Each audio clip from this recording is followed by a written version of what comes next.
Hello everyone, welcome back to Study Bus. आज हम पढ़ने वाले हैं फर्स्ट फ्लाइट का chapter number 3, 2 stories about flying. ये चैप्टर 2 पार्ट्स में डिवाइड है।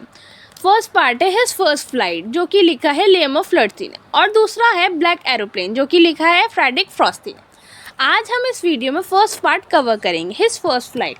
तो स्टोरी बेसिकली सीगल के ऊपर है। सीगल जो हमारा एक समुद्र के पास रहने वाला बर्ड है, जो कि समुद्र के आसपास रहता है। उसको उड़ने से डर लगता है कि कहीं मैं गिर ना जाऊँ। वो ट्राई करता है पहाड़ी के कॉर्नर पर जाकर, लेकिन उससे उड़ान नहीं भरी जाती। जब भी वो नीचे देखता है तो वो डर जाता है और उड़ान नहीं भरता और पीछे हट जाता है। बल्कि जो उसके छोटे भाई बहन थे, जिनके पंख उससे भी छोटे थे, वो उड़ान भर चुके थे। सीगल के मन में डर था और वो अपना डर नहीं निकाल पा रहा था, उड़ नहीं पा रहा था। चैप्टर में समझेंगे कैसे हमारे सीगल ने उड़ना सीखा और कौन उसकी हेल्प करता है और कैसे वो अपने डर को ओवरकेम करता है। तो स्टार्ट करते हैं चैप्टर को। जो हमारा सीगल है वो अकेले लेज पे बैठा होता है। लेज मतलब होता है चट्टान। उसके छोटे 2 भाई और बहन होते हैं जो उड़ना पहले ही सीख चुके होते हैं। हमारा सीगल जो बार बार ट्राई करता है चट्टान की एज पर जाकर, लेकिन हमेशा डर कर वापसी आ जाता है। एक दिन सीगल के पेरेंट्स सोचते हैं कि उसको सबक सिखाते हैं। सीगल के पेरेंट्स उड़कर दूसरी चट्टान पर चले जाते हैं। अपने पेरेंट्स को फॉलो करते हुए उसके भाई बहन भी दूसरी चट्टान पर चले जाते हैं। एज़ यूजुअल सीगल ट्राई करता है उड़ने की और वो डर जाता है। सोचता है कहीं उसके विंग सपोर्ट नहीं करेंगे। And he bend his head and ran away to the little hole under the ledge, जहाँ पे वो कल रात सोए थे अपने पेरेंट्स के साथ।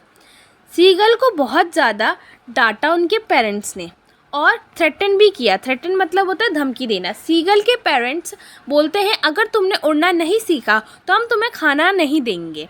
सीगल बैठे हुए देखता है अपने पेरेंट्स को कि वो कैसे उसके भाई बहन को आर्ट ऑफ फ्लाइट सिखा रहे हैं, कैसे वो वेव्स के साथ उड़ना सिखा रहे हैं, कैसे डाइव मारना सिखा रहे हैं। सीगल देखता है जो उसका बड़ा भाई है वो हीरिंग फिश को ओशन से पकड़कर चट्टान के ऊपर ले आता है। ये देखकर सीगल के पेरेंट्स बहुत खुश हो जाते हैं और उसके पास आते हैं, उसकी तारीफ़ करने लगते हैं। सीगल को बहुत शर्म आती है और भूख भी लग रही होती है, क्योंकि कल रात से उसने कुछ नहीं खाया होता है। तो सोचता है कि मुझे बेहोश होने की एक्टिंग करनी पड़ेगी। तो सीगल जो है अपने एक पैर पर खड़ा हो जाता है और दूसरा पैर अपने विंग से छुपा लेता है। ये बर्ड्स का तरीका होता है सोने का, और अपनी आंखें बंद कर लेता है जिससे उसके पेरेंट्स को लगे कि वो बेहोश है और उसको खाने के लिए कुछ दे दें।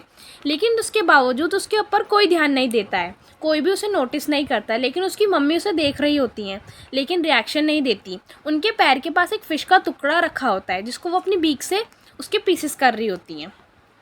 अब ये देखकर सीगल रोने लगता है और बेगिंग करता है फॉर सम फूड, और लेकिन अचानक से वो खुश हो जाता है। और वो खुश किस लिए होता है? वो देखता है उसकी मम्मी उसकी तरफ उड़ते हुए आ रही हैं, लेकिन चट्टान से पहले ही रुक जाती हैं।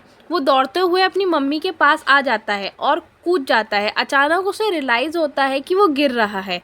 वो बहुत ज़्यादा डर जाता है, लेकिन उसको रियलाइज़ होता है उसके पंख खुले हुए हैं। फिर वो एक्साइटमेंट में उड़े जा रहा है। देन उसके फादर आते हैं, उसे फॉलो करते हैं और उसके साथ उड़ने लगते हैं सब। फिर उसके पेरेंट्स और भाई बहन ओशन में डाइव मारते हैं। सीगल भी ट्राई करता है पानी में लैंड करने की, लेकिन वो देखता है उसके पैर पानी के अंदर जा रहे हैं और धीरे धीरे बॉडी भी। और वो दोबारा उड़ने का सोचता है, लेकिन वो वीक होता है। भूख की वजह से वो उड़ नहीं पा रहा होता है, उसमें एनर्जी नहीं होती उड़ने की, और सोचता है वो डूब के मर जाएगा। लेकिन उसे पता चलता है कि वो तो ओशन में फ्लोट कर रहा है, लेकिन उसकी बॉडी ओशन में डूबने नहीं दे रही।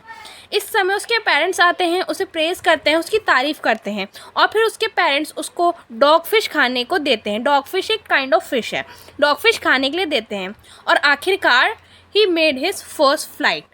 That's it for this video. We will share the next part tomorrow. Thank you guys.